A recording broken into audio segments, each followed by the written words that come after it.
momentarily. I want to bring in Trey Gowdy, Hugh Hewitt, Josh Kraushaar as we see the plane pull up, and we'll see the stairs arrive momentarily. And then, gentlemen, we will be off and running today. Trey, you're first. How do you view the moment now? A political resurrection, Bill, just like we were talking about a week ago. It's more than a comeback. I mean, I don't know what kind of plane Grover Cleveland took back to Washington, but you would know. You were around then, but I was not. It's only been done once before. Now, what's going to happen when he gets to Capitol Hill is it's going to be celebratory. They've been in the wilderness for 4 years, but he's going to remind them, some of you wouldn't be in the room if it weren't for me. And the last time I was president, y'all stalled my agenda. It wasn't John McCain, it was y'all at first, you GOP members of the House, some of you. So you better get with it and let me hit the ground running my first 100 days, or history tells us some of you won't be in the room 2 years from now. Hugh, would love your historical perspective here. Well, I worked for Richard Nixon out of college, Dana, and up until this moment, Richard Nixon was the greatest political comeback story in American political history. Now Donald Trump is the greatest political comeback story in American political history because Richard Nixon was never shot in the head.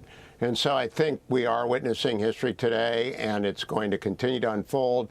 Very happy with the rapid rollout of the team across all the different silos. More will be coming, no doubt, in short order. Good campaign, great transition, hopefully an extraordinarily successful second term for Donald Trump. Yeah, we're looking screen right, guys, if we can show the Senate Republicans going into their private meeting behind closed doors. J.D. Vance went in a moment ago.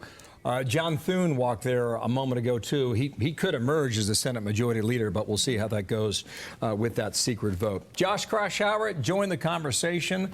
What is top of mind for you?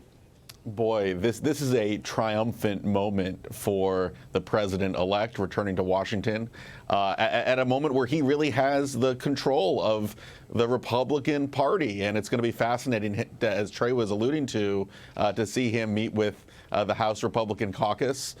Trump was frankly is responsible for the expected Republican majority. If you look at states like Michigan, Pennsylvania, some of the big wins by House Republicans in those states, they won because of Trump's coattails. There are other Republican lawmakers that got elected in this year because of Donald Trump. So this is going to be a much more united party, but it's also going to be a very narrow majority for the Republicans. So unity is going to be the name of the game. This is going to be a more unified party, but there's no margin for error for House Republicans. And on the Senate side, it's going to be fascinating to see who emerges as the Senate Republican leader. I know there are a lot of supporters of Donald Trump that like Rick Scott and his more grassroots. He's been very closely tied to the MAGA grassroots, but I think John Thune is probably the favorite, and it'll be interesting to see what Trump has to say about all three Senate Republicans. Trey, could you talk a little bit about teamwork and the leadership from the White House and how that could help Republicans work together as a team? You know, like once you have a little bit of success and you show that you can work together as a team, it can sometimes then propel more success. Yes, Dana, you put your finger on it. Momentum. The momentum was lost in 2016 or 2017 when he came in. Remember, all the talk was repeal and replace Obamacare, and it was actually the Freedom Caucus that voted down that first attempt, and all the momentum was lost. You've got the debt ceiling coming up, you've got budget reconciliation, you've got the border, which you better address because you ran on it. Now, the good news is the House has already passed a border and immigration bill. But what Trump needs to do is say, look, because some of the worst offenders in the House are his biggest supporters. He's going to say, you leave Mike Johnson alone. Do not do to him what you did to Kevin McCarthy. Quit these internecine fights. We have a very short window of time to do what we promised to do. And if we don't do it, we won't be back together again. But some of his closest supporters, Dana, they're the problem children in the House. So he can talk to them in a way that other Republicans cannot. Yeah, Hugh, I was thinking with Carl about a half an hour ago about what Trump learned from the first time around and whether or not they can make him more experienced and a better commander-in-chief and perhaps maybe a better manager of the U.S. government along the way.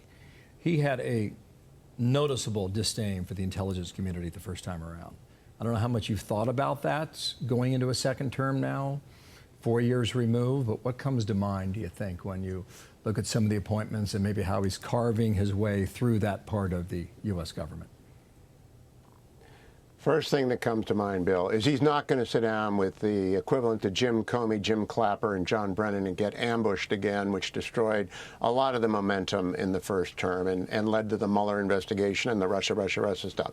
I think he has done, I got to disclose, my son works for Mike Waltz, so I've got to put that on the table whenever I talk about this. By bringing Waltz into the NSA job, National Security Advisor job, by bringing J.D. Vance into the vice presidency, he has pipelines right back to the Senate and to the House, which are effective. They're very, very well-respected members of those bodies. J.D. Vance is in the leadership vote this morning. Mike Waltz was in the leadership vote this morning.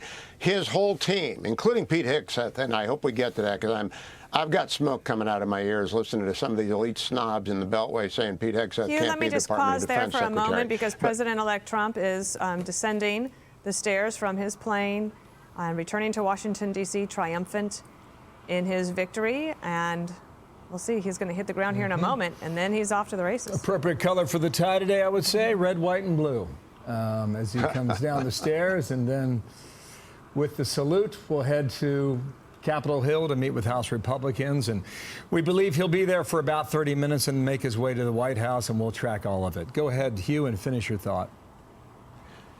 I'm just going to say the personal satisfaction here has got to be extraordinary. But John Ratcliffe at the CIA and said to be Marco Rubio at State Department, Elise Stefanik is a brilliant person to lead the West and voice America's concerns at the UN. Susie Wiles is liked by, I don't know her very well, talked to her once, liked by everybody. I just think he's put together a top-tier national security team, and I hope the economic team, and I hope Pete Hegseth gets the fair hearing he deserves, because anyone who reads his book, War on Warriors, will know he knows what he's talking about on DOD. He certainly does, and I've read some, there was some criticism, but there's a lot of support for him too, also called an inspired choice and generational change. Josh Kraushaar, can you talk a little bit about the runway for President Trump in order to try to get something done for the economy, which was the #1 issue for voters? Well, look, Dana, the economic picks, starting with the Treasury Secretary, are going to be critical. And I think if the rollout of the national security team is any indication, this has been a much smoother transition than what we saw back in 2016. He has picked choices that have united both the more traditional conservatives, Marco Rubio expected at State, Stefanik at the UN, Ratcliffe at CIA. These are folks that have united both wings of the Republican Party. They've been announced quickly. I remember that you had a lot of the potential candidates in 2016 coming to Trump Tower, and there was a whole kind of chaotic process back when Trump was first elected. This is a very streamlined process, very well organized. Credit to Chief of Staff Susie Wiles, who ran a very tight ship on the campaign and has translated those managerial successes now to the administration, the incoming administration. I'm Steve Ducey. I'm Brian Kilmeade. And I'm Ainsley Earhart. And click here to subscribe to the Fox News YouTube page to catch our hottest interviews and most compelling analysis.